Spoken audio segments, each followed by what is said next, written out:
Bonjour, je m'appelle Charlotte, j'ai 30 ans, j'habite à Paris.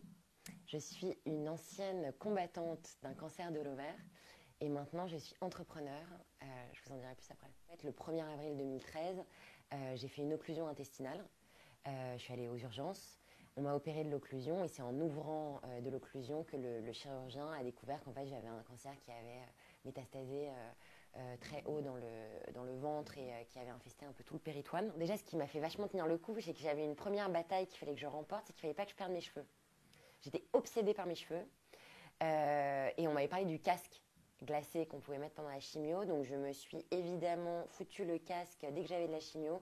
Je me mettais de l'eau glaciale sur la tête, je mettais le casque un quart d'heure avant qu'on m'injecte la chimio pour être sûre que ma tête était bien froide, et tous les quarts d'heure je changeais le casque pour m'assurer que ce soit bien glacé, et je n'ai pas perdu mes cheveux. Et surtout le plus compliqué, c'est quand j'ai quitté ma boîte que j'avais réintégrée une fois en rémission, parce que j'ai décidé de monter mon projet.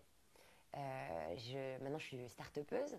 Donc j'ai créé une entreprise sociale et solidaire pour accompagner les malades du cancer.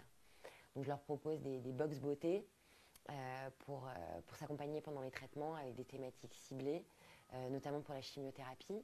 Et il y a une partie que j'appelle solidaire, avec des sweatshirts et des bracelets iconiques, dont une partie des bénéfices est reversée à la recherche. J'ai mis du temps à avoir une vie normale, de reparler de futilité avec mes proches, parce que quand tu sors d'un tsunami pareil, les choses n'ont plus le même sens et le même goût. Tu as envie de donner du sens à tout, et puis en même temps, tes potes, ils ont envie que tu sois léger et que tu parles de conneries, et puis tu n'as plus envie de parler de conneries. Donc ça a été long. Heureusement, je suis très très bien entourée, et mes potes ont trouvé le moment juste pour me dire on ne te reconnaît plus. Maintenant, il va falloir que tu remettes un pied dans la vie des gens qui vont bien et qui sont en vie.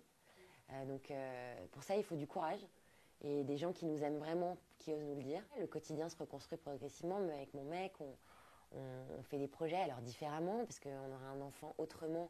Mais pour l'instant, on a un chien qui est une bonne thérapie aussi pour la reconstruction, le chien, parce que quand on s'est beaucoup occupé de soi, le chien, finalement, c'est un peu... déjà, c'est un amour inconditionnel, puis je m'occupe enfin de quelqu'un d'autre que moi.